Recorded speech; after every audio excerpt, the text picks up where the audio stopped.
¿Quieres sumergirte en la historia con nosotros? Atrévete. Aquí los cañones se oyen desde mucha distancia, tanta como la del pasado. No tengas miedo. Métete con nosotros en este navío. Además, si su batería responde, tampoco te va a dejar con los tímpanos muy dañados, ya te lo aseguro.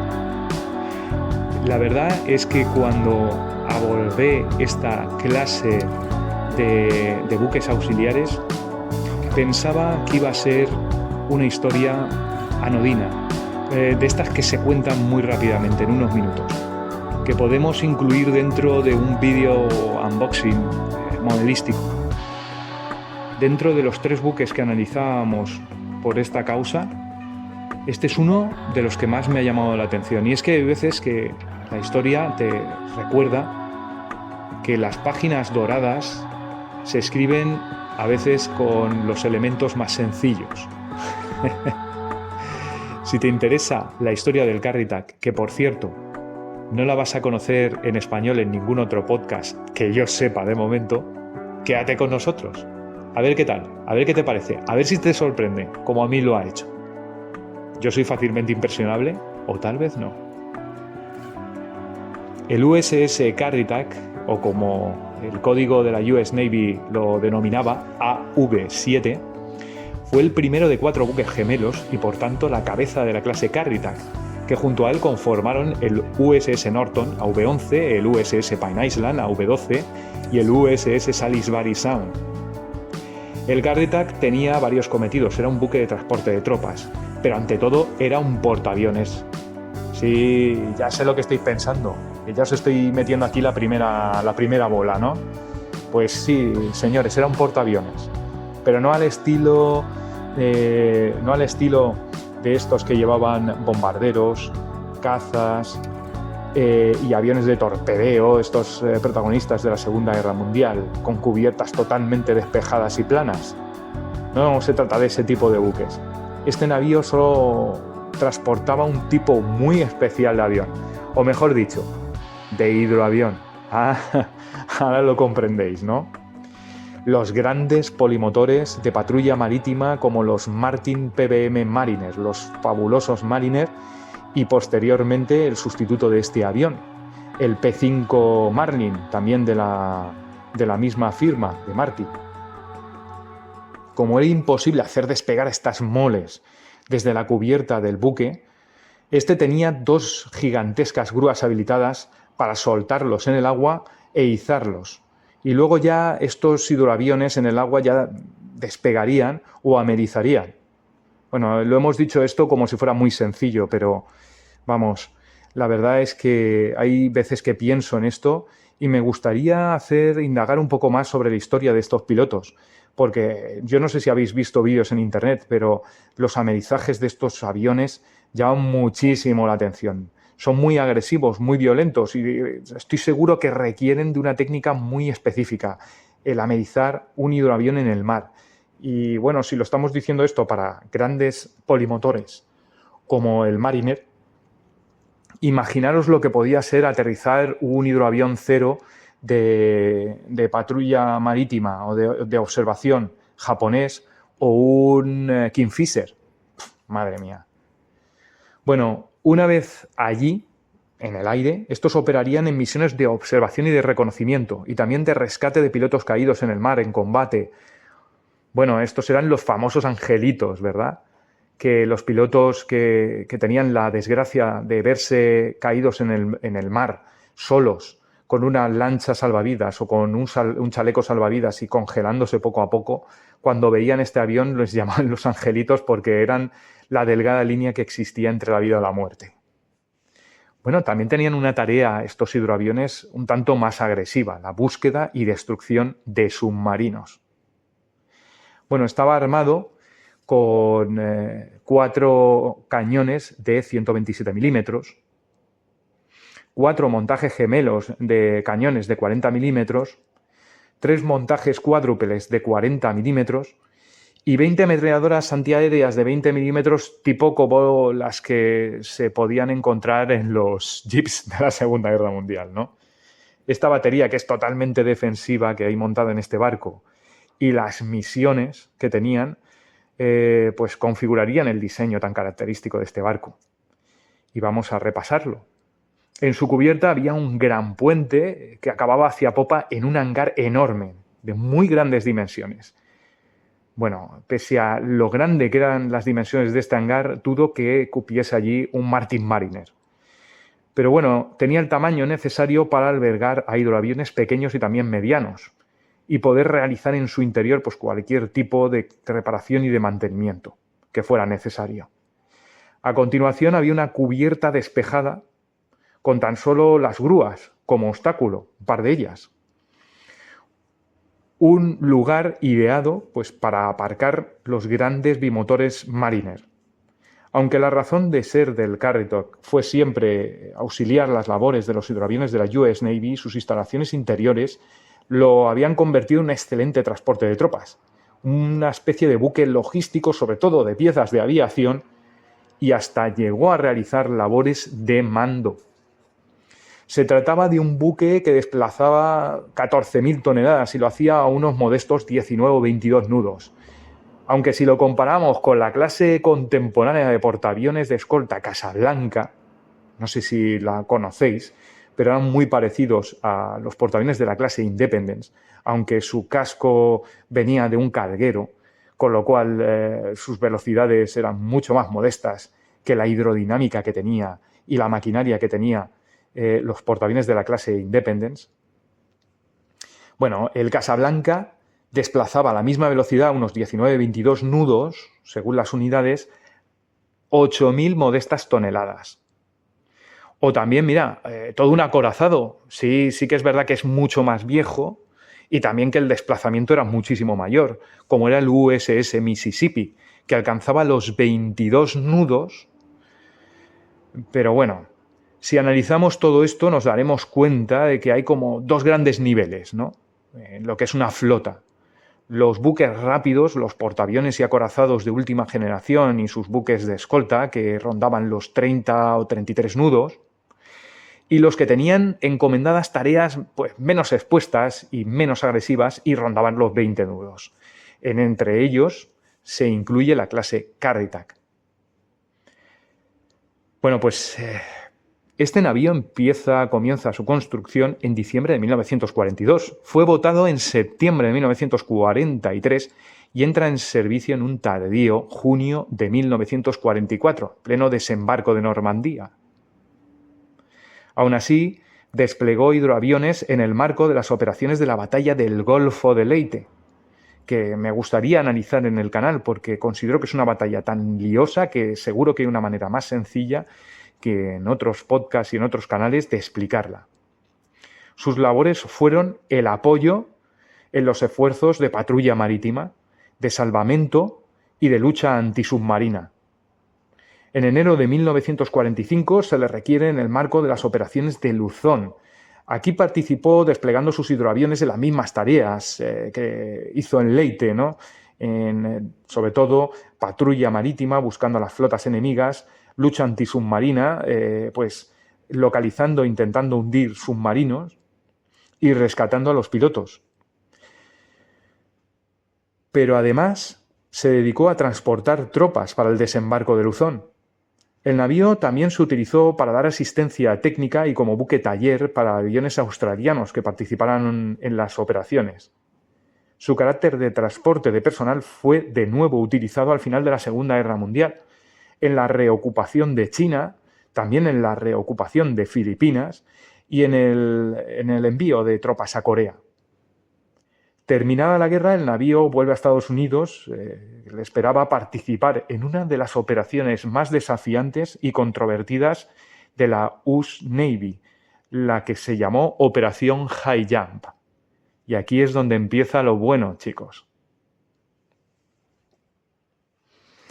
Bueno, en 1946 y 1947, el USS Currituck y su gemelo, el USS Pine Island, son llamados a participar en el USN Antarctic Development Program, más conocida como Operación High Jump o Gran Salto en español. Más que Gran Salto, le hubiera valido mejor el nombre de carrera de resistencia, soportando esas bajísimas temperaturas a las que se sometió a tripulación y al barco durante 8 larguísimos meses dentro de la Task Force 68 comandada por el contraalmirante Richard E. Byrd y que implicó a 4.700 hombres distribuidos en 70 barcos y que operaron 33 aeronaves en las extremas condiciones árticas. La razón oficial, la razón de ser de esta barbaridad fue localizar el mejor lugar para establecer una base en la Antártida y lograr establecerla. Esa fue la razón del desplazamiento de todo este material. Pero la verdadera razón fue la de operar, evidentemente, en condiciones meteorológicas muy adversas, someter a prueba el material disponible, fijar los procedimientos de operación en estas situaciones de extremo frío. Pues bueno, se operó conjuntamente con rompehielos como el USS Barton Island, que por cierto, los amantes de las maquetas tenéis una referencia de Rebel de este barco. Se practicaron hasta inversiones en aguas heladas con submarinos. Se voló en malas condiciones. El Pine Island, por ejemplo, perdió 3 tripulantes al accidentarse un Martin Mariner, el George I. Los supervivientes, para que os hagáis una idea de las condiciones en las que se operaban, los supervivientes de este avión tuvieron que esperar casi 2 semanas para ser rescatados. Se cartografió, en el marco de la operación High Jump, los montes Obruchev y las colinas Banger. Con esta misión Estados Unidos lo que hacía era reafirmar su soberanía sobre la Antártida, aunque ya sabéis que solo puede hacerse sobre el papel, solo puede hacerse de hecho. Se llevaron también a cabo investigaciones sobre el subsuelo, porque al parecer las islas Windmill podían tener, o se pensaba que podían tener metales raros y estratégicos. También se hicieron estudios sobre el electromagnetismo y los polos terrestres y las condiciones de navegación y de navegación aérea bajo estas condiciones electromagnéticas tan peculiares. La operación High Jump se inscribe en un momento histórico en el que supone casi el renacer de las gestas de las expediciones aventureras de finales del siglo XIX y primeros del XX, ¿no? Todos tenemos en mente a Shackleton, por ejemplo, al expedicionario inglés Shackleton. Para no pocos investigadores del misterio, no obstante, esto es otro episodio más de conspiración basado en la creación de una pantalla aparentemente amistosa bajo el paraguas de la investigación y de la experimentación, de una oscura y secreta operación militar relacionada con antiguas bases alemanas, nazis, y la ocultación de tecnología extraterrestre. Sea como sea, es cierto que fue por lo menos la mayor expedición militar a la Antártida y que estuvieron allí demasiado tiempo. Esto da que pensar, ¿no? Como también lo es que si no fuera por estas teorías, algunas de ellas muy locas, los conspiranoicos, ¿no? Seguramente nadie se acordaría de esta epopeya que supuso High Jump y nadie se acordaría de los hombres que la protagonizaron y que se sacrificaron, como la tripulación del George I. Tras High Jump, tras estos acontecimientos, el Uscarretac acababa en la Reserva Naval de Filadelfia, donde sería retirado del servicio y preservado. En 1947, ya lo sabéis, muchos otros buques de la US Navy correrían la misma suerte. Habían sido creados para la guerra y esta ya había terminado y había dejado tanta desolación que parecía que nunca volvería a repetirse algo siquiera parecido a tenor del dolor provocado por sus heridas. Pues chicos, nada más lejos de la realidad. La guerra civil en Grecia, la guerra civil en China, las tensiones del bloqueo de Berlín hacían vislumbrar un futuro, en un mundo en el que el mundo capitalista y el mundo comunista iban a tener que enfrentarse. La amenaza estaba equilibrada. Al conseguir ambos bandos la bomba atómica en 1949, ya sabéis que la Unión Soviética consiguió detonar la suya. Estaba claro que no iba a desarrollarse una guerra mundial al estilo de la Segunda Guerra Mundial, porque esto hubiese supuesto la implicación del arma nuclear y la desaparición de nuestra realidad, tal y como la conocemos. Pero sí que inauguró conflictos donde las potencias se enfrentaban veladamente, por detrás, como en Corea de 1950 a 1953. Y en un contexto de incremento de los arsenales en pro de disuadir el ataque del contrario. En este contexto, el Carrittack abandonará la reserva naval y vuelve al servicio activo en 1951 y emprende entrenamientos en el Caribe.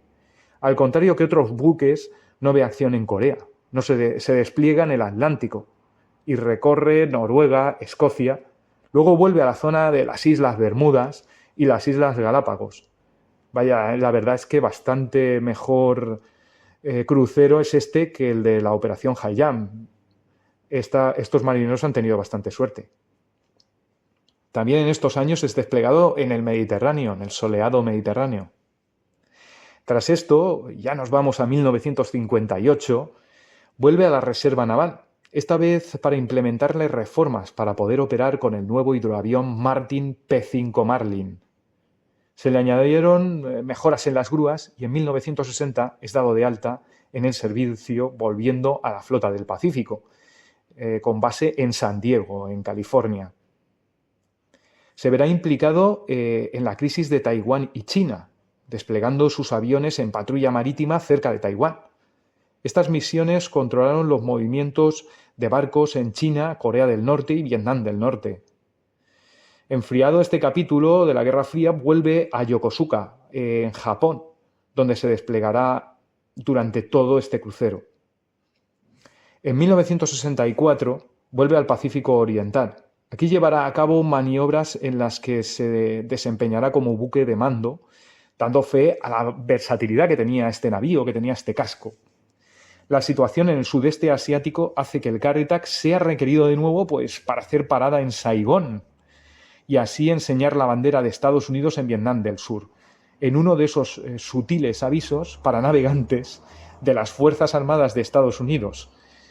Después de ello, a su puerto irá de nuevo a su puerto base. Parece que no valió de mucho esta demostración que se hizo en Vietnam, puesto que Vietnam del Norte seguiría apoyando a las guerrillas comunistas de su vecino del sur, pese a mucho que los estadounidenses intentasen asustarle aparcando buques en Vietnam del Sur. Pero en 1965 volverá al Pacífico en su tercer crucero Westpac. En esta ocasión, sus efectivos, el Escuadrón de Patrulla Marítima VP-40, va a ser bastante más agresivo, menos amistoso que hacer una visita de cortesía, porque este escuadrón bombardeará posiciones de la guerrilla comunista Vietcong y del ejército de Vietnam del Norte en el delta del Mekong, del río Mekong. El despliegue del Carrittack en combate es pleno. Sus aviones en este tour llevarán a cabo 67 días seguidos en misiones de combate en aguas de Vietnam. Estas acciones se inscribirán en la operación llamada Market Time. Bueno, os preguntaréis, ¿qué narices es esto de Market Time? Pues vamos a desarrollarlo, pero es fundamental. Ya lo veréis cómo suena, sus efectos. Market Time fue un complejo despliegue de buques y de aviones para controlar el tráfico de embarcaciones de todo tipo que accedían de Vietnam del Norte a Vietnam del Sur, bordeando la costa. Al principio de la guerra, estas embarcaciones eran las que establecieron una línea de avituallamiento entre Vietnam del Norte y la guerrilla comunista que guerreaba en Vietnam del Sur, el Vietcong. Esta situación fue descubierta por casualidad, la verdad, por un piloto de helicópteros de evacuación, James S. Bowers, que os invito a que busquéis información sobre él.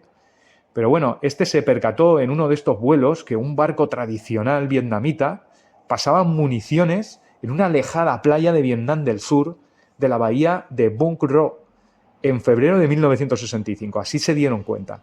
El despliegue de fuerzas para controlar el litoral fue tremendamente exitoso, obligando a que el abastecimiento del Vietcong pasase de las playas al interior. ¿Y a que no sabéis por dónde iría a partir de entonces? Bueno, sí que lo sabéis. Se le conoció como Ruta Ho Chi Minh, entre Camboya y Vietnam. Así que Market Time fue esas operaciones, una de esas operaciones de intentar ahogar este habituallamiento de las guerrillas comunistas, y fue tan sumamente exitoso que obligó a Vietnam del Norte a buscar alternativas tan famosas como la ruta Ho Chi Minh, que esta no se consiguió cortar nunca. El USS Carritak comenzaría estas operaciones Market Time en su tercer tour en el sudeste asiático, como decíamos, y también en su cuarto tour, que desempeñó este cuarto tour entre 1966 y 67. Sus Martin Marlin podían establecer patrullas de larga duración, de hasta 9 horas, y podían detectar pequeñas embarcaciones y atacarlas si era necesario. El AV-7 llegó a hacer este trabajo de forma remarcable, pues sus 7 aviones del VP-40 en este tour completaron sus misiones a un altísimo nivel de disponibilidad, lo que dice mucho acerca de las capacidades del navío y su tripulación en sus esfuerzos por mantener los aviones preparados y en perfecto estado de mantenimiento. Aquí la información que tengo sobre el VP-40 es que tenía 7 aviones. Dudo que fuesen desplegados todos en el portaaviones, en el buque auxiliar de hidroaviones, el Seaplane Tender, USS Carritak. Yo me imagino que parte de esa dotación estaría en Da Nang y se irían turnando. Durante la operación Market Time, el USS Carritak y su gemelo, el Pine Island, operaron desde la bahía de Cam Ranh. En 1967 el Carritak vuelve a San Diego. Este año es trascendental. La US Navy acababa de recibir hacía pocos años y ya estaba prácticamente operativo el avión de patrulla marítima con base en tierra P-3 Orion.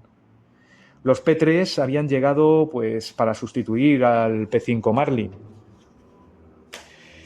El Orion volaba más rápido y mejor que cualquier hidroavión, porque, bueno, solo hay que ver los dos aviones. El P-3 Orion es bastante más aerodinámico. Y también era muy seguro, por el hecho de ir equipado con 4 motores. 4 turbo... Bueno, estaba propulsado por hélices, pero realmente lo movía una turbina. Y ofrecían la posibilidad de estar mucho tiempo en vuelo, como también podía hacerlo el SP-5 Marlin.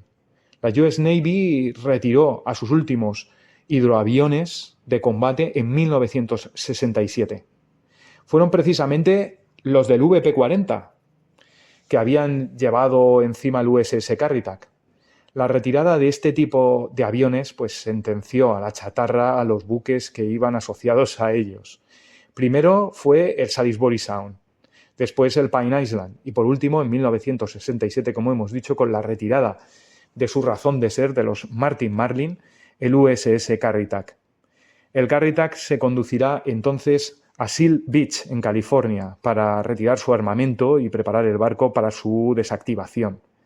Las labores de desactivación se completaron en Puget Sound, donde acompañó al Salisbury Sound y al Pine Island. Finalmente, el Carritak acabaría en Vallejo, California, donde reposaría hasta su baja definitiva y venta para el desguace en el año 1971. Durante 1972, el buque fue desguazado. Bueno, esta fue la historia de un buque demasiado especializado, quizá, en operar hidroaviones. Cuando el P-3 Orion aparece en escena, parece mentira, pero todo esto ya no tiene ningún sentido. Fijaos cómo un avance técnico en la aviación que ofrecía la posibilidad de operar con aviones durante muchísimo tiempo sostenido y de una forma segura, pues sentenció a todo un sistema de armas como un buque. Bueno, como un buque no, como 3 buques, como el Salisbury Sound, el Pine Island y el Carritak. Oye, un momento. Hemos dicho que esta clase estaba compuesta por 4 navíos, ¿verdad? ¿Dónde está el cuarto? ¿Dónde está el Norton? Bueno, hay un epílogo de 20 años y un epílogo muy relacionado con el set de maquetas que ha dado pie a estos vídeos documentales, con un epílogo relacionado con una missile fleet, con una flota lanzamisiles. Quédate conmigo que vas a ver un epílogo de 20 años que te va a llamar la atención de la mano de esta clase Carry Tag. El vuelo final de un hidroavión por parte de la US Navy, hemos dicho que aconteció el 15 de noviembre de 1967, fue el último hidroavión de la US Navy operativo, el SP-5 del VP-40, y este hecho pues sentencia a los buques de la clase Carry Tag. Pero a uno no. Hubo uno que se mantuvo en servicio, el Norton Sound AV-11, que sobrevivió precisamente porque muy pronto, allá en un tempranísimo 1948, dejó atrás los hidros para convertirse en una especie de plataforma de pruebas de misiles guiados y globos meteorológicos. Se convirtió en el AVM-1 Norton Sound y estuvo implicado muy pronto por lo de M, ya os lo podéis imaginar. El sufijo M es de missile. Estuvo implicado en las pruebas de misiles Terrier y los misiles Tartar.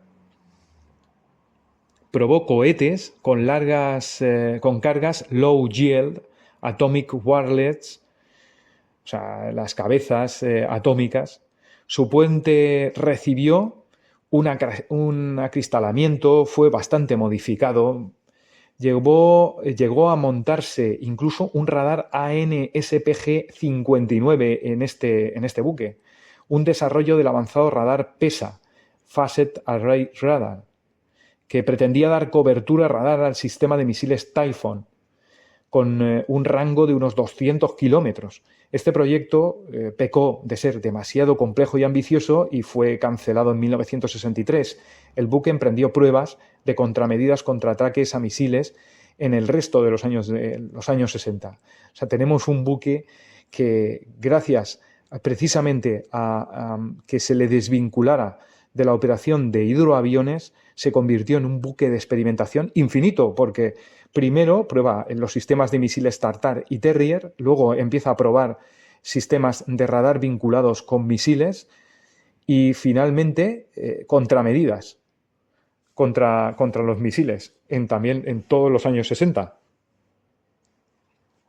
Pero esperad, porque lo mejor está por llegar. En 1973, en un temprano 1973, ya han pasado bastantes años, bueno, un año desde el desguace del Carry Tag, al Norton Sound se le montó por primera vez en un barco el sistema Aegis, tan común y avanzado hoy en día. El primer barco que lo equipó fue el Norton Sound. Hoy en día es reconocible por la clase de cruceros Ticonderoga, ¿no? Bueno, finalmente todo acaba llegando al soplete. Ya sabéis que es muy raro que los buques se conserven. Dado de baja tan tarde como en 1986, en 1987 ya se retira completamente, se le borra del registro de buques de la Armada y en 1988 estuvo disponible para ser desguazado. Ya lo hemos dicho, nadie escapa al soplete. Bueno, sí, el Texas, ¿no?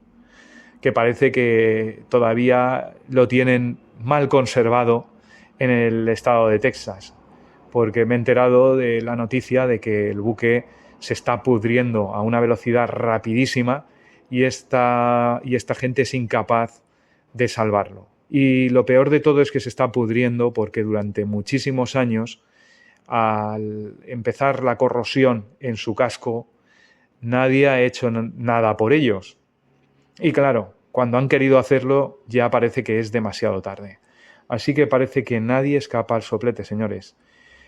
El Norton Sound fue un epílogo de 20 años de la clase Carry Tag, una clase de buques hidroaviones que hicieron la famosa Operación High Jump por parte, sobre todo, del mundo de los extraterrestres, de la ufología, de las conspiraciones, pero una operación que, como habéis visto, es una auténtica epopeya, una barbaridad. Después realizó las operaciones Market Time, que el principal éxito de la operación Market Time es que pues, no nos acordemos de ella. como sí que nos acordamos de la ruta Ho Chi Minh. ¿Por qué digo que es un éxito que no nos acordemos de ella? Porque precisamente nos acordamos de la ruta Ho Chi Minh porque la USAF y la US Navy estuvo bombardeándola durante 10 años seguidos y no consiguió cortar el abastecimiento del Vietcong. Y sin embargo, Market Time le bastó unos meses para acabar estrangulando el envío de material a las guerrillas comunistas de Vietnam del Sur. Sea como fuera, como os he dicho, una historia muy interesante la de esta clase, la de la clase Norton, la de la clase Carritac, que acabó precisamente con las pruebas de misiles que relaciona lo que vemos en la caja de maquetas de 3 barcos, la Missile Flight de Navy Log G333 de Rebel, que fue la que inspiró estos vídeos. Muchas gracias por aguantar el peñazo, como siempre digo. Muchísimas gracias por estar ahí. Somos pocos, pero la verdad es que me gusta, porque somos muy parecidos. Entonces yo creo que esto es como un faro para ir pescando a gente que tenga pareceres pues semejantes a los míos. No sentirnos tan solos. Muchísimas gracias. Seguid dentro del canal, darle a like si os ha gustado este vídeo y disfrutad de la historia, y espero que os haya yo hecho disfrutar con este pequeño aporte. Muchísimas gracias y hasta la que nos aguarde. Muchas gracias.